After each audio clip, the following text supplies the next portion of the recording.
know that the absence of a retainer was confirmed by him in writing, so, to me. And if at any time you're in doubt about privilege and you need time to consult with Mr. Miller, you'll just let me know. I absolutely will, thank you. Now, so you arrived in Ottawa then with the group in the evening of February 2nd?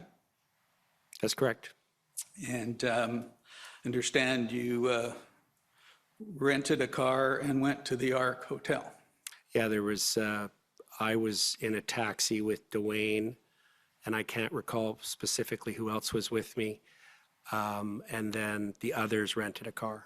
So there was, we had two modes of getting there, and the decision was to get me and Dwayne downtown as quick as possible because we had so little time to deal with whatever we anticipated coming. While we were on the plane, we received a briefing on and reviewed the emails from GoFundMe, which are in the record here, setting out all of their concerns. And then we drafted during that flight a substantive, I think my letter is 4 or 5 pages addressing each of the issues that GoFundMe had raised. So we were working on that flight. We wanted to get downtown to meet the clients, sign retainer agreements, and brief them and give them an opportunity to review that letter to GoFundMe so we could get it to GoFundMe as soon as possible. Okay. And you went to the Ark Hotel, am I right? That's correct. And that's downtown Ottawa, Slater and Metcalfe, I believe. Yep. The vehicle we were in drove right up to the front door of the hotel, just like it would today. And when you got to the Ark Hotel, understand you met with Tamara Leach, Chris Barber, and was there anybody else there? Yeah, Miranda Gracer was there. Sean Thiessen was there. And I believe that's it. There might have been 1 or 2 other people in the room, but that's the best of my recollection. And had you met any of these people before? No, never. Had you at any time heard about Ms. Leach? Called my trucker camo.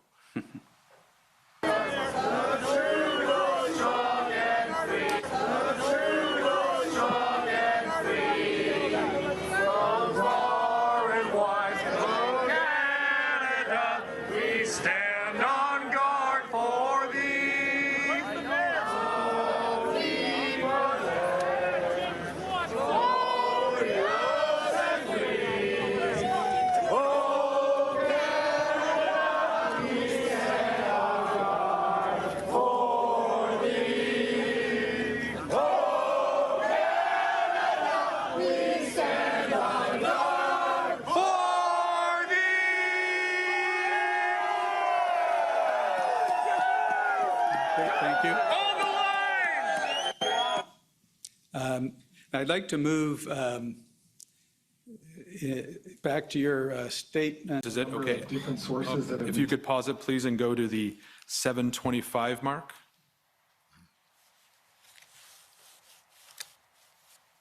And then play from 7:25 to about 8:21. home until the job is done. Okay?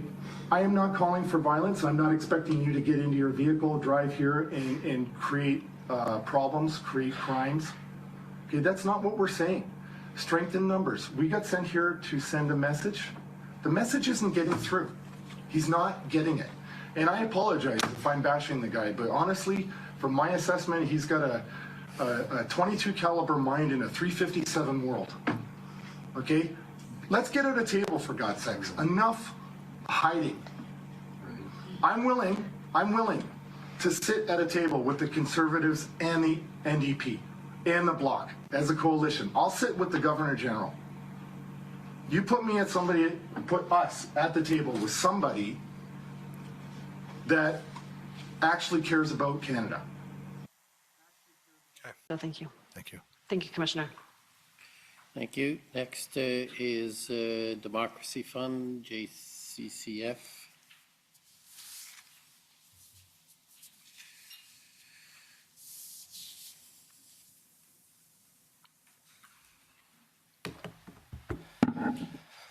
Commissioner, Mr. Marazzo. I'll be very brief today. You indicated at the beginning of your testimony, Just sorry, for my the- name's Antoine Dailly, Counsel to Citizens for Freedom. You indicated near the beginning of your testimony today that you saw things you never thought you would see in Canada, and that those things may have formed part of your motivation for your participation in the convoy. Yes. Is that a reference to abuses of power? And what are some of those things that you saw that you never thought you would see? Well, the biggest thing for me, which was incredible, was that informed consent was being absolutely ignored.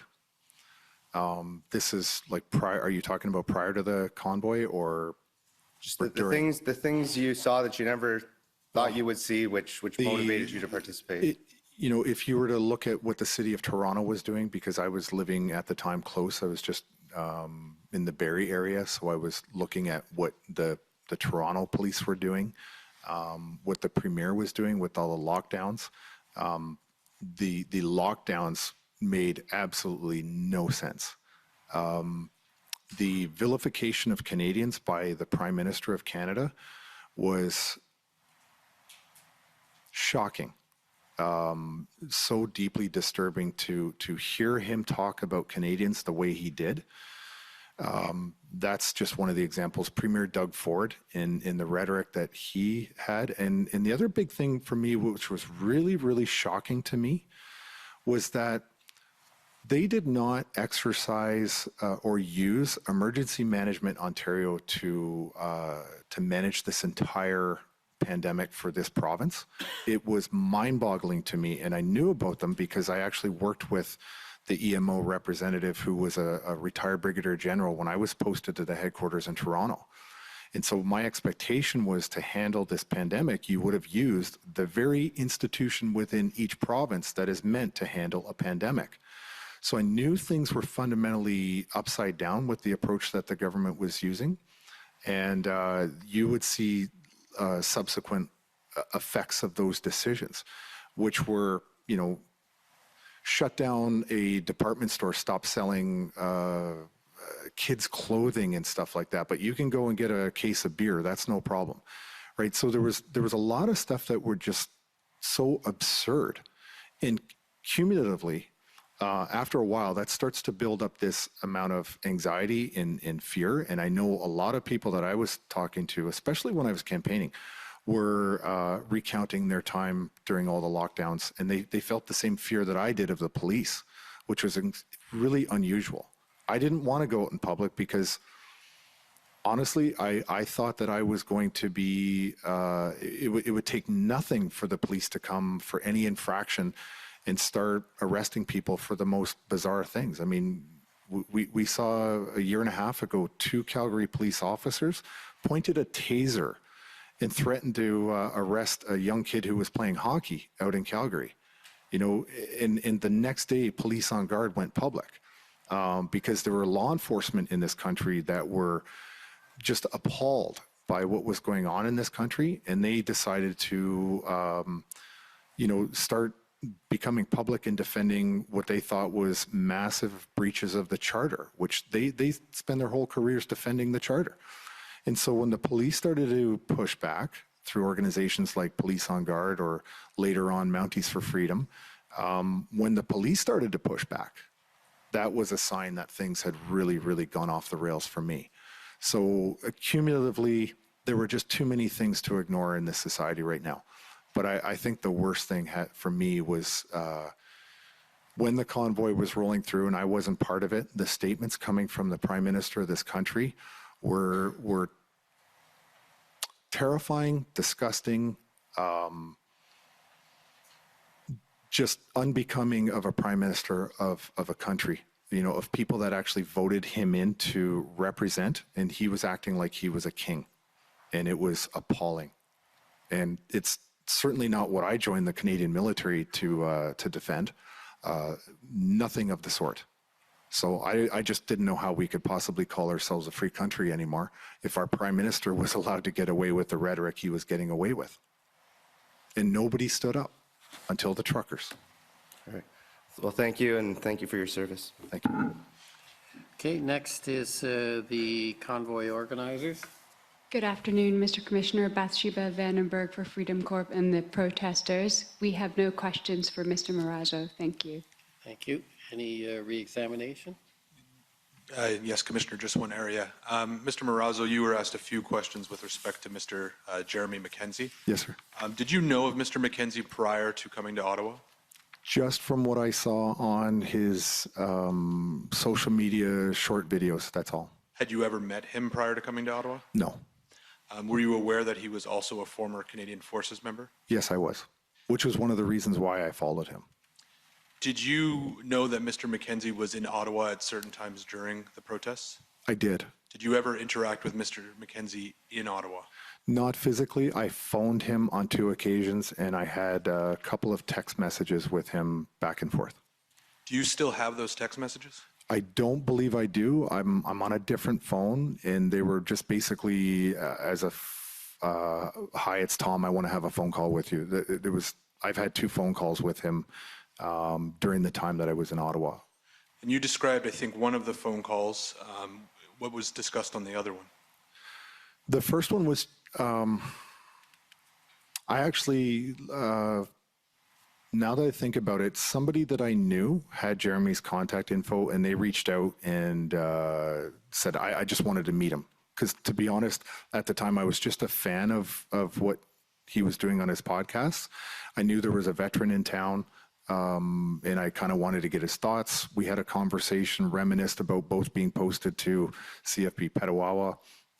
But then later on, the next phone call was when I saw the video of him laughing about the what was going on in Parliament regarding Diagolon. I just called him and I said, "Tell me everything there is to know about Diagolon, because we may get asked about it, and I'm just curious."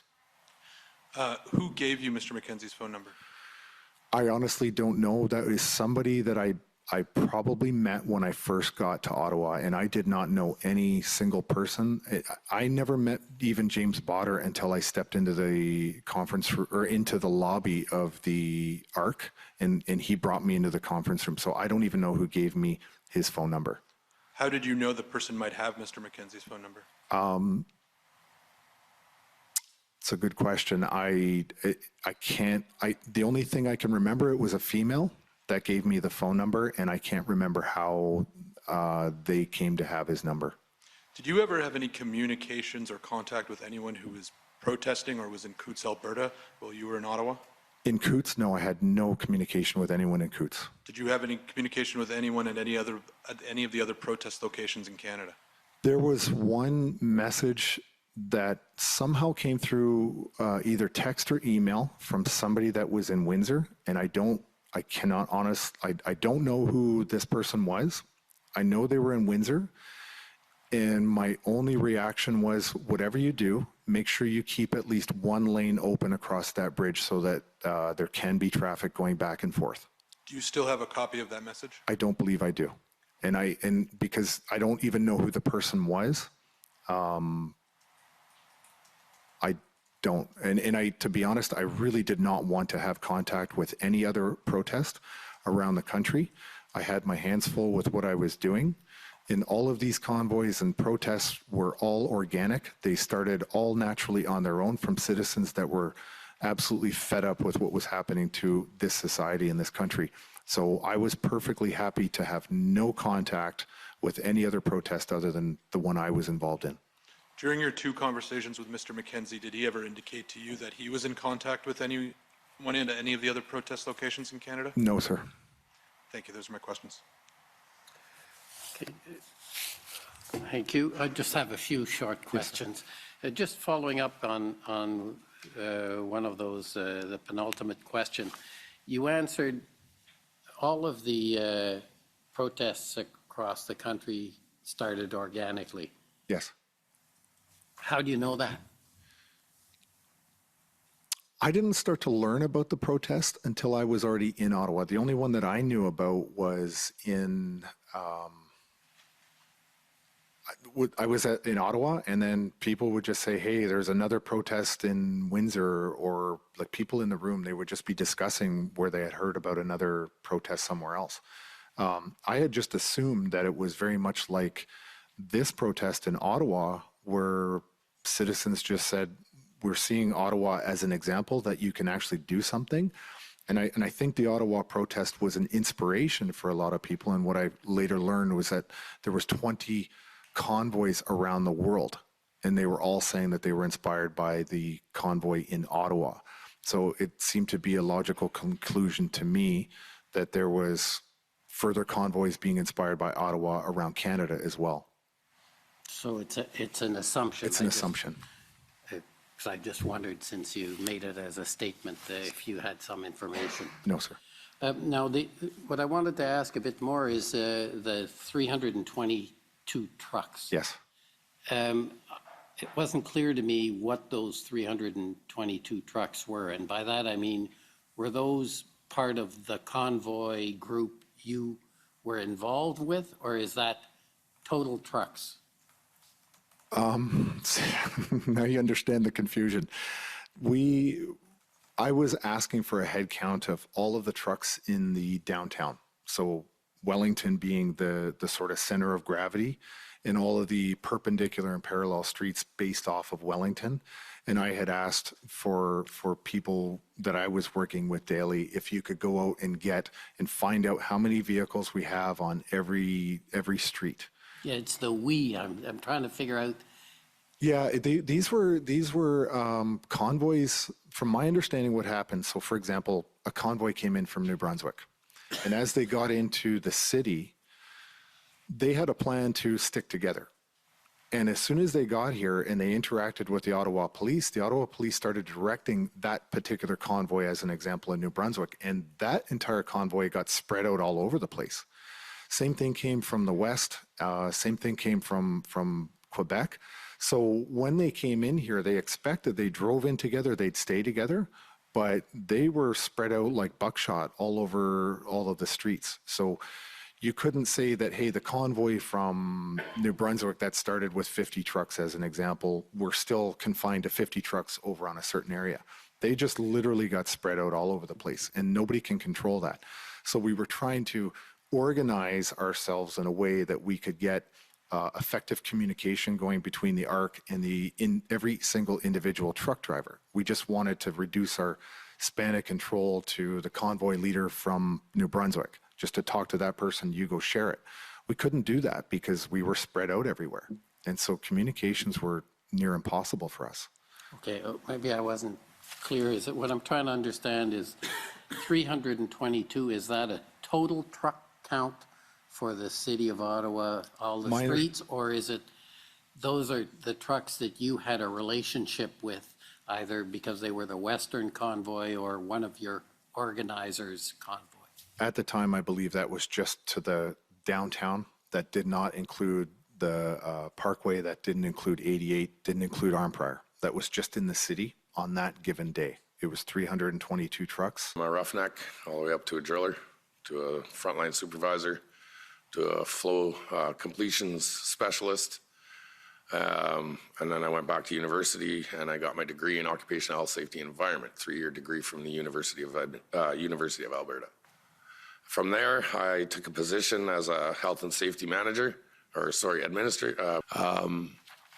I have in my possession the document of the non-disclosure agreement between a young juvenile and a certain specific member of parliament. And when doing so, exposing also the $42 billion infrastructure project that was stolen out of Alberta's hands and handed over to the Chinese government, and the implementation of Chinese soldiers on Canadian soil. I have been absolutely harassed and degraded and defamed and discredited and character assassinated. And these guys were getting attacked because of me. So when they put this out, I get it.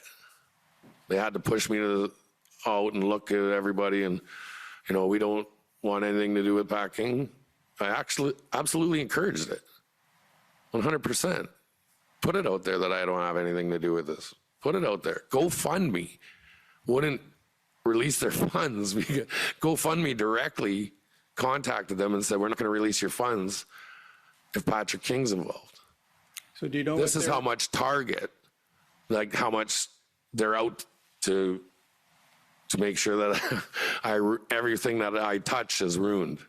So do you know what they're referring to when they say talk of violence, inappropriate comments?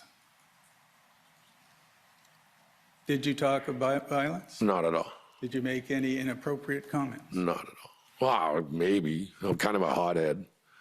I kind of talk too much sometimes, and I get that honestly by my mom. She's got the gift of the gab. You recall that in Ottawa there was a lot of honking, right? Oh, yeah. And were you involved in that honking? How? I didn't have a vehicle there. I didn't have a truck. What horn can I honk? And what did you think about it? Did you agree with it, encourage it, wish it didn't happen? Do what you want to do. I'm sorry? People are free to do what they wanted to do. Okay. Could you put up, clerk, please, COM 50851?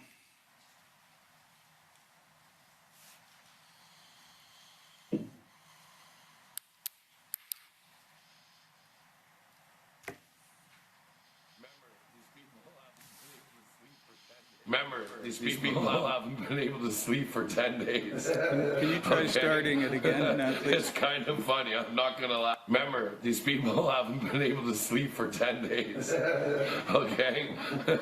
It's kind of funny. I'm not going to lie. I'm not going to lie. It's pretty hilarious. That you? Of course. And that's what you thought, that it was hilarious that people couldn't sleep? Folks, if you want to be kept up to date on what's happening at the Emergency Act Inquiry, including my live tweets and some clips and highlights that occurring at the Emergency Act Inquiry, by heading over to revolutionnews.ca/Emergency Act Commission. That's revolutionnews.ca/Emergency Act Commission. And of course, folks, while you're there, please head over to donorbox.org/Emergency Act Commission. That's donorbox.org/Emergency Act Commission. And of course, folks, if you could chip in a buck or two, that will be greatly appreciated, as it will help me cover my travel expenses, including my expenses on food, as bringing you these stories doesn't come for free. Thank you so much.